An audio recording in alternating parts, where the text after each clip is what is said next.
Welcome back जनाब। ATV morning with Farah में खुश आमदीद। आज हम मिल रहे हैं डॉक्टर सादिया से, और डॉक्टर सादिया एक मारूफ रोमेटोलॉजिस्ट हैं। डॉक्टर सादिया रियाज हमेशा हमें बताती हैं कि हड्डियों और जोड़ों के अमराज और मसाइल क्या हैं और उनसे कैसे निपटना है। अस्सलाम वालेकुम and good morning. Good morning Farah, looking very fresh. Oh thank you so much, you are also looking very fresh. Obviously Eid enjoy करने के बाद, थोड़ी छुट्टियां गुजारने के बाद, थोड़ा गोश्त वोश्त खाने से इंसान जो ज़रा सा हो ही जाता है फ्रेश, है ना? बिल्कुल। अच्छा डॉक्टर साहब ये बताइएगा, हमारे यहाँ पर हर दूसरा बंदा कमर दर्द का शिकार है। ये क्या है? क्या ये कोई मौरूसी तौर पर हमारे अंदर है, कोई जेनेटिकली हम कोई वीक रेस हैं कि हमारी कमर में दर्द इतना ज़्यादा होता है, या ये सब इंसानों की सारी दुनिया में ही होता है? कमर का दर्द काफ़ी कॉमन है फराह, काफ़ी कॉमन है, हर जगह देखा जाता है। आपने बिल्कुल सही कहा कि हमारी इस खिते में, हमारे पाकिस्तान में ये चीज़ें काफ़ी ज़्यादा देखी जा रही हैं। कमर की हड्डी को मैं थोड़ा सा अगर डिस्क्राइब करूँ तो ये छोटे छोटे ब्लॉक्स या मोहरों की शक्ल में होती है, जो आपकी गर्दन से शुरू होकर नीचे टेल बोन तक जाती है, और इसके बीच में अल्लाह ताला ने डिस्क रखी हुई है ताकि वो कुशन सा बन जाए, और साइड से इसकी नर्व्स निकल रही होती हैं जो क्या हाथों पैरों की तरफ जा रही होती हैं, जो कि दिमाग से बेसिकली सिग्नल लेके जा रही होती हैं। तो ये कॉम्प्लेक्स स्ट्रक्चर है, लेकिन इसका ख्याल रखना भी उतना ही ज़रूरी है, जो कि हम नहीं रखते हैं, इसकी वजह से प्रॉब्लम्स आना शुरू होती हैं। बहुत कॉमन मैं देखती हूँ आजकल वो है नेक पेन, और ना सिर्फ गर्दन में दर्द होती है, पेशेंट्स ये डिस्क्राइब करते हैं कि दर्द चलती हुई ऊपर सर तक आती है या चलती हुई शोल्डर्स तक आती है। बाज़ दफ़ा लोगों के हाथों की उंगलियां सुन्न होना शुरू हो जाती हैं। मसला यहाँ पे यही आता है कि जो कमर की हड्डी का मोहरा है, गर्दन की हड्डी का, वो वीक हो जाता है, जिसको हम मेडिकल ज़ुबान में सर्वाइकल स्पॉन्डिलोसिस कहते हैं, लोग पढ़ सकते हैं। ये प्रॉब्लम यहीं से स्टार्ट होती है कि मोहरों के अंदर कमज़ोरी आती है, तो वो अपनी शेप से थोड़ा डिफरेंट होना शुरू हो जाती हैं। डिस्क के ऊपर प्रेस करते हैं और वहाँ से नर्व या नस प्रेस होती है और आपको प्रॉब्लम हो जाती है। अच्छा, अब ये होती चूँकि दुश्वार है, काफ़ी जिन लोगों को होती है उनको काफ़ी प्रॉब्लम होती है कि अब गर्दन मूव करते हुए भी दर्द हो रही है, काम करने में प्रॉब्लम है, कुछ अगर वर्किंग है तो ड्राइव करना, चीज़ें बड़ी मुश्किल होना शुरू हो जाती हैं। लेकिन इसका हल बड़ा आसान है। यहाँ पे जब पेशेंट आता है, मैं उसका एक्सरे या MRI देखती हूँ, तो मैं यही कहती हूँ कि आप रिलैक्स हो जाएं, शुक्र करें कि थोड़ा डिजनरेशन वाला प्रोसेस आ रहा है, यहाँ से ये बेहतर हो सकता है। अब बेहतरी की चीज़ें फ़रा ये आ जाती हैं कि सबसे पहले अगेन वही बात आ जाती है कि आपने जंप नहीं करना किसी पेन किलर्स पे या किसी फिजियोथेरेपी पे। अगेन एक स्पेशलिस्ट को दिखाएं और उससे ओपिनियन लें कि उनके मुताबिक ये क्या प्रॉब्लम आ रही है। जैसे डायग्नोसिस आपका हो जाता है, फिर उनके हिसाब से ट्रीटमेंट स्टार्ट करें। मेरी ट्रीटमेंट में तो ज़्यादातर यही होता है कि पेशेंट की पहले कैल्शियम, विटामिन डी या ऐसे प्रॉब्लम जिससे उसकी बोन वीक हो रही है उसको ठीक किया जाए। मिसाल के तौर पे हड्डियों का भुरभुरापन या कमज़ोरी, उस प्रॉब्लम को पहले, उसकी रूट कॉज को पहले जो है ना वो ठीक किया जाए। जब ये बेहतर हो जाए तो उसके बाद नेक्स्ट स्टेप में फिर उसकी फिजियोथेरेपी और चीज़ें आ जाती हैं। बड़ा कॉमन सी एक चीज़ है जो आप ठीक कर लें, जो कि आपका पोस्चर है ना, तो आप ये कमर की दर्द से वैसे भी बच सकते हैं, गर्दन की दर्द लेकिन से। आपने बीच में कमज़ोरी का एक लफ्ज़ यूज़ किया। हड्डियों की कमज़ोरी आखिर होती क्यों है? इसकी मेन वजूहात क्या हैं? क्योंकि हड्डी तो एक स्ट्रॉन्ग स्ट्रक्चर है हमारे जिस्म का। एक्चुअली ये तो हमारी वो पूरा स्ट्रक्चर है जिसके ऊपर हमारी पूरा मतलब सेहत, ज़िंदगी का निज़ाम खड़ा है। तो ये कमज़ोर होना क्यों शुरू होती है? क्या कोई ख़ास एज है जिसमें ये कमज़ोर होना शुरू हो जाती है, ऑटोमेटिकली ये प्रोसेस तेज़ हो जाता है, या ख़ानदानी तौर पर भी ये मसला आ रहा होता है कि हड्डियाँ कमज़ोर होंगी, या हमारी कुछ आदत हैं जिनसे हम ये अपने अंदर अपने लिए मसला पैदा कर रहे होते हैं, और अगर है तो वो क्या है? आपके तीनों जो है ना क्वेश्चंस का आंसर येस है। पहली चीज़ मैं बताना चाहूँगी कि हड्डियों के अंदर होता क्या है। इसमें आप समझ लें कि एक सीमेंट सा होता है और उसके अंदर कैल्शियम और विटामिन डी की ईंटें होती हैं, उसकी वजह से हड्डी जो है वो मज़बूत होती है। और चूँकि हमारे यहाँ बहुत ज़्यादा विटामिन डी डेफिशिएंसी देखी जा रही है, इवन कैल्शियम की भी कमी है, हम जो डाइट खा रहे हैं उसके अंदर कैल्शियम नहीं है, तो ये हड्डियाँ अंदर से कमज़ोर होना शुरू हो जाती हैं। उसके ऊपर फिर आ जाते हैं कि मौरूसी फैक्टर्स हैं, जेनेटिक फैक्टर्स हैं। अगर आप फीमेल हैं तो अबव 40 जब आपके हार्मोनल साइकिल्स डिस्टर्ब होंगे तो फिर ये प्रॉब्लम ज़्यादा होना शुरू हो जाएंगी। हड्डियों का जो जनरली बोन मैस है वो 30 साल या 30 ईयर तक आपका मैक्सिमम हेल्थ में होता है। 30 के बाद वो थोड़ा डाउन होना शुरू हो जाता है, और यही वो टाइम पीरियड है कि 30-40 के बाद आप बिटवीन दिस टाइम अपनी हड्डियों की हेल्थ के ऊपर ख्याल करना शुरू करें।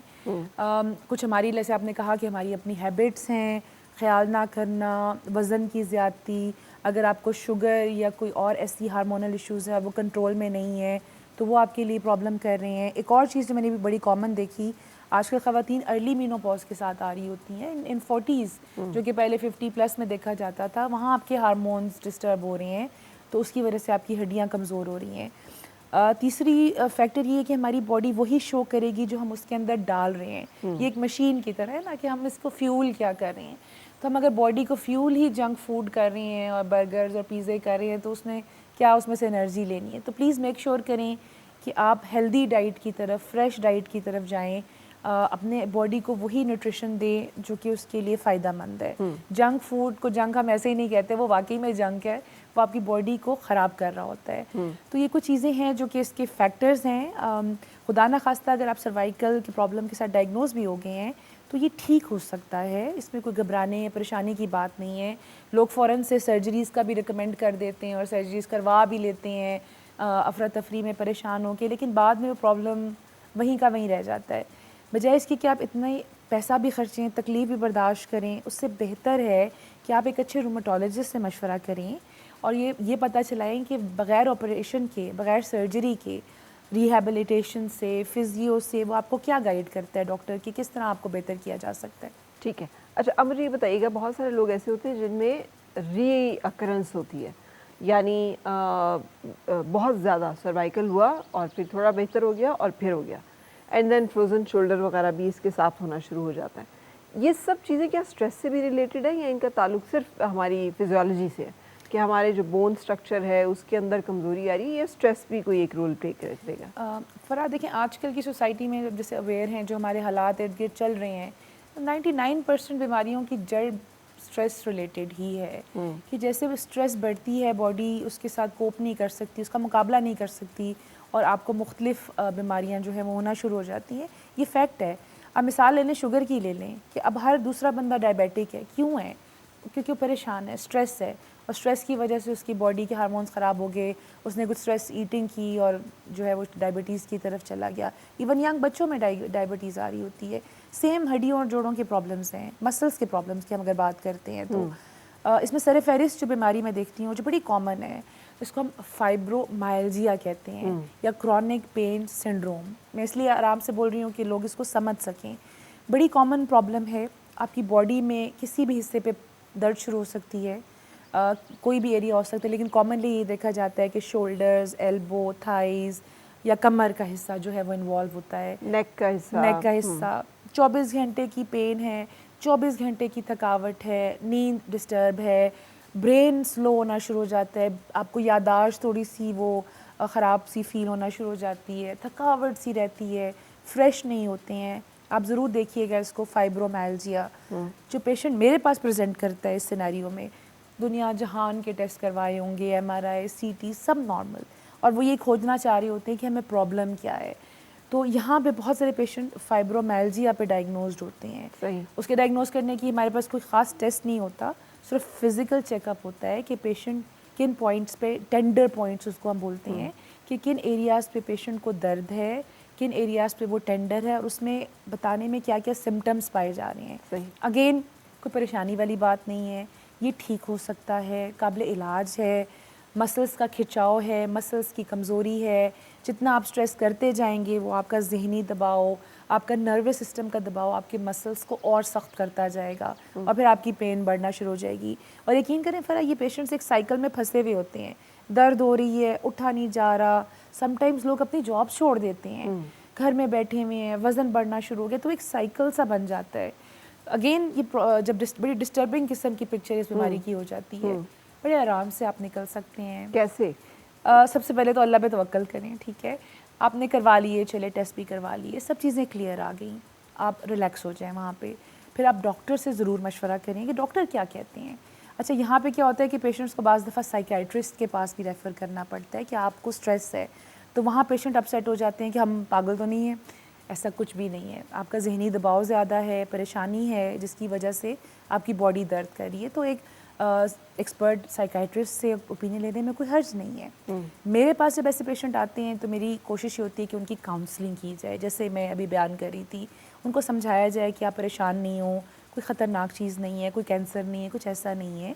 ये एक दबाव या स्ट्रेस से रिलेटेड आपको फाइब्रोमाइल्जिया हुआ है। दूसरी चीज़ ये कि अगेन पेशेंट्स को काउंसल करना पड़ता है कि अपनी डाइट को बेहतर करें, अपने वेट को बेहतर करें। मैं तो पेशेंट को यहाँ तक कहती हूँ कि अगर आप जॉब नहीं कर रही है, कोई मसरूफियत नहीं है आपके पास, तो आप किसी चीज़ में अपने आप को बिज़ी करें। अगर हाउस वाइफ्स हैं, हाउस लेडीज़ हैं, तो वो भी अपने आप को किसी तरह से बिज़ी कर सकती हैं। कपड़ों का स्टिचिंग हो गई, एम्ब्रॉयडरीज हो गई, कुकिंग के डिफरेंट बिजी करने का मतलब है कि जिस काम में वो खुश रहें। Exactly, हाँ, बिल्कुल, मतलब बिल्कुल। मसरूफ रहे, इंजॉय करें जिसको बिल्कुल करना। सही। इवन और जो वर्किंग लेडीज़ हैं ऑब्वियसली वो तो 9 से 5 या सुबह से शाम तक काम कर ही रही होंगी। तीसरी चीज़ अगेन मैं समझ सकती हूँ कि हमारे लिए मुश्किल हो जाता है कि जी एक जिम की मेंबरशिप भरें और पैसे भी खर्चें, और अमूमन होता है कि पैसे खर्च देते हैं और हम बैठे घर में रह जाते हैं। हाँ। सिंपल सा तरीका है, आप बाहर निकलें, आप वॉक शॉक करें। अगर लोगों को कुछ पर्दे का इशू होता है तो वो अपने घर के अंदर कोई छत वगैरह या पोर्च वगैरह आप थोड़ी देर आप करके देखें। आप 10-15 मिनट भी चहलकदमी करेंगे ना, आप एकदम से फ्रेश फील करना शुरू कर देंगे। आप इसको आहिस्ता आहिस्ता ये आपकी आदत बनना शुरू हो जाएगी। अच्छे मौसम है, मौसम ये कि शाम में गर्मी के बाद आप थोड़ी देर या सुबह अर्ली मॉर्निंग आप निकलें बाहर, ताज़ा हवा लें, कुछ मेडिटेट करें, breathe in breathe out, relax, थोड़ा एक्सरसाइज। चलें, मैं ये नहीं कह रही कि आप जंप्स लगाएं या आप कोई जॉगिंग शुरू कर दें, लेकिन सिंपल सा अपनी मेयर्स लेके बॉडी को रिलैक्स करें।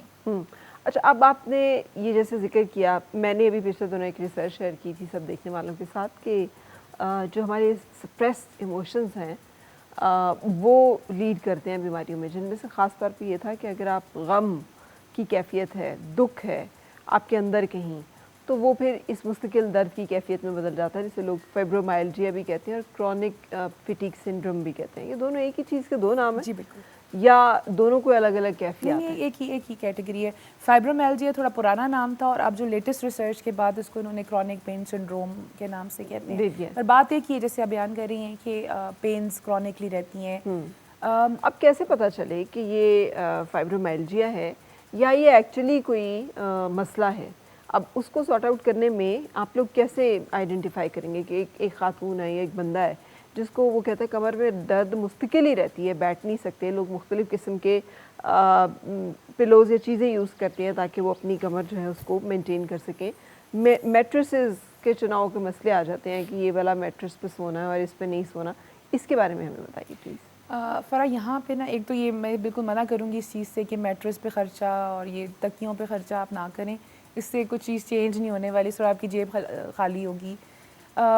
यहाँ पे डायग्नोसिस करना पेशेंट का बहुत ज़रूरी है, और ऐसा भी नहीं है कि हर बंदा जो पेन्स के साथ आ रहा है मैं उसको ये कह दूँ कि जी आपको फाइब्रोमाइल्जिया और या पे कुछ मेडिसिन हैं खाएँ। और यहाँ पे आपको एक डॉक्टरी और आपका एक्सपीरियंस और स्पेशलाइजेशन काम वहाँ पे आती है कि पेशेंट को आपने चेक किया और आपको हो सकता है कि अंडरलाइन कोई मेडिकल कॉज भी नज़र आ रहा हो उसका। तो इसको हम कहते हैं ओवरलैप सिंड्रोम, कि फाइब्रोमाइल्जिया की पिक्चर तो आई लेकिन अंदर ही अंदर उसके कुछ और प्रॉब्लम चल रही थी, कोई ऑटोम्यून प्रॉब्लम चल रही थी, कोई डेफिशिएंसीज चल रही थी, stress again for any kind of stress है, एंगर है, ग्रीफ है, कोई परेशानी है, वो आपकी बॉडी को प्रॉब्लम्स की तरफ लेके जाती है। यहाँ पे आपको मैं बड़ी इंटरेस्टिंग एक रिसर्च बताऊँ कि इन सब चीज़ों की तरफ से एजिंग जल्दी होती है, आप बूढ़े जल्दी होते हो स्ट्रेस और परेशानी से, और जैसी एजिंग का प्रोसेस जल्दी होगा, आपने नोटिस किया होगा यंग लोगों में बाल सफ़ेद हो रहे हैं, यंग लोगों में प्रॉब्लम्स आ रहे हैं, इसी वजह से कि एजिंग का प्रोसेस जल्दी होना शुरू हो गया है। तो स्ट्रेस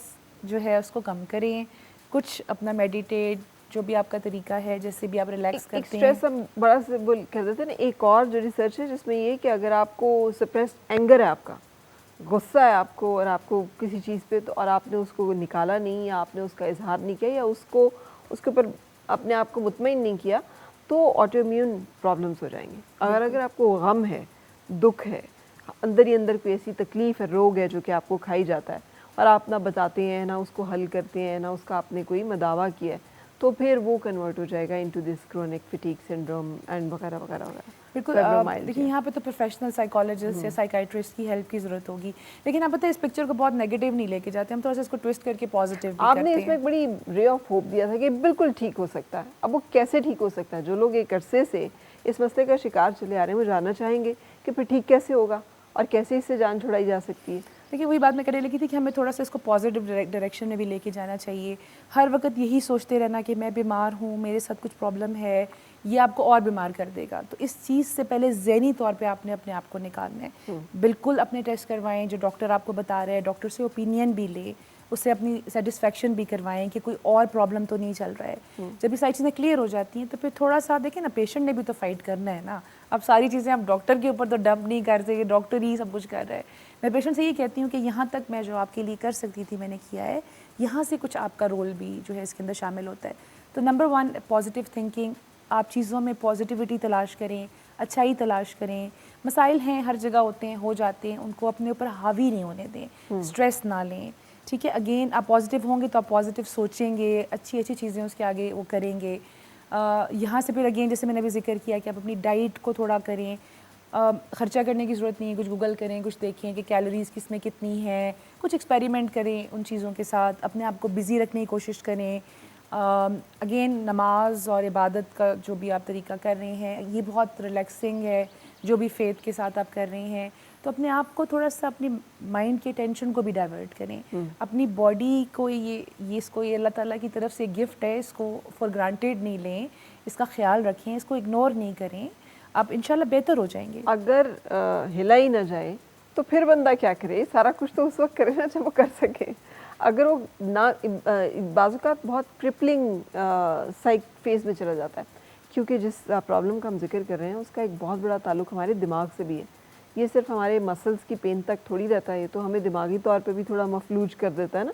हमें समझ भी नहीं आ रही होती, हमारी कॉग्निटिव जो एबिलिटीज़ हैं वो भी सारी मुतासर हो जाती हैं। हमें आपने कहा यादाश्त भी नहीं सही काम कर रही, हमें कोई तो हम उसमें कैसे निकलें फिर इस सारी कैफियत से? देखिए ऐसे पेशेंट्स अगेन किसी भी कैटेगरी में आ रहे हैं जो नहीं चल सकते या बेड बाउंड हैं या चेयर बाउंड हैं, इनके लिए भी रे ऑफ होप है ना कि अब आप ऐसी एक्सरसाइजेज अवेलेबल हैं जो आप चेयर पे बैठ के कर सकते हैं, लेटे हुए कर सकते हैं। सिर्फ ये कि आपको एक प्रॉपर काउंसलिंग की ज़रूरत है कि कोई आपको डॉक्टर अच्छा बता रहा है मशवरा कि ये एक्सरसाइज आपने करनी है, तो आप दिन में कुछ मिनट्स के लिए दिन 3-4 दफ़ा जो है उन एक्सरसाइजेस को ज़रूर करें। चेयर पे करें, बेड पे करें, आप गूगल करेंगे आपको मिल जाएंगी ऐसी कुछ एक्सरसाइजेस। ये बड़ा इंपॉर्टेंट है। दूसरी चीज़ ये कि अगर आपका कोई अगेन अंडरलाइन प्रॉब्लम है और वो बढ़ता जा रहा है, जैसे मिसाल मैं दे रही हूँ कि अगर आपका वज़न ज़्यादा हो रहा है, आपसे उठा नहीं जा रहा, तो हो सकता है खुदा न खास्ता आपका अंदर शुगर का मसला बन रहा है, आपको कोलेस्ट्रॉल का मसला बन रहा है, कोई हार्ट प्रॉब्लम बन रहा है, तो उसको भी एड्रेस करना ज़रूरी है। और फिर यहाँ पे मेडिसिन का रोल भी आता है फ़रा कि अगर आप ऐसी स्टेज पे आ गए हैं जहाँ पे अगर बहुत प्रॉब्लम का शिकार हैं, बहुत स्ट्रेस का शिकार हैं, तो एक मेडिकल प्रोफेशन है इसीलिए कि आपको ऐसी दवाइयाँ गाइड कर सके और आपको उस बेड से उस चेयर से उठा सके।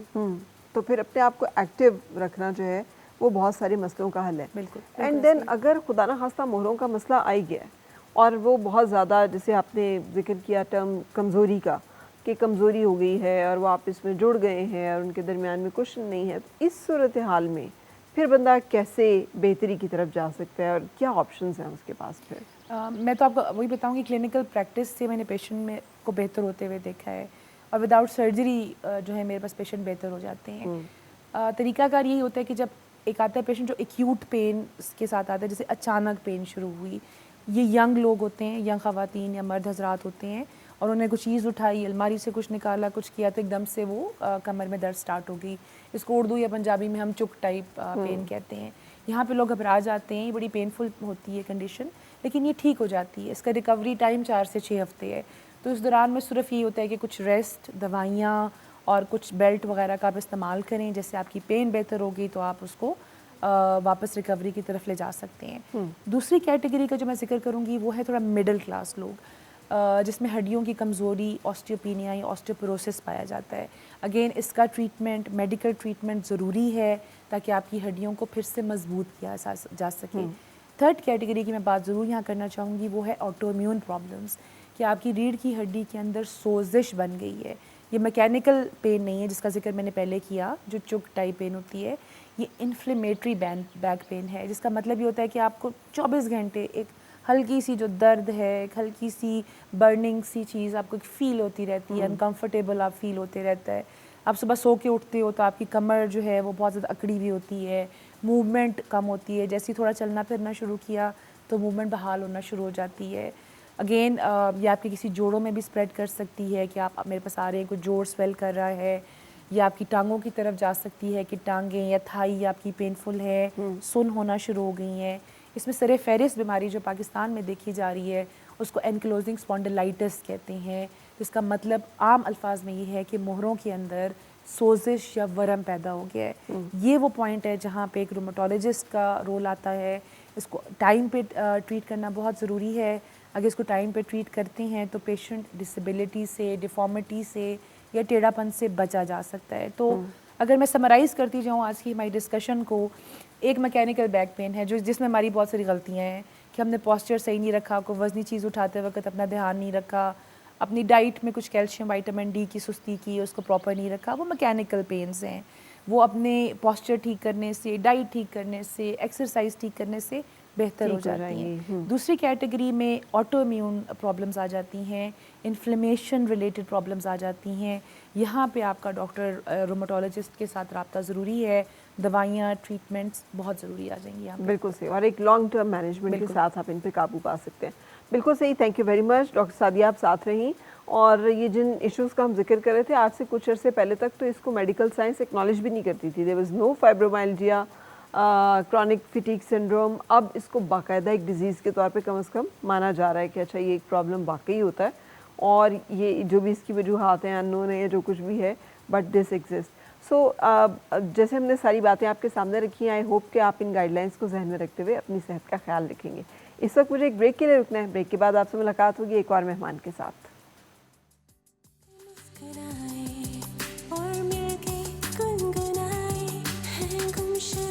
खुशियाँ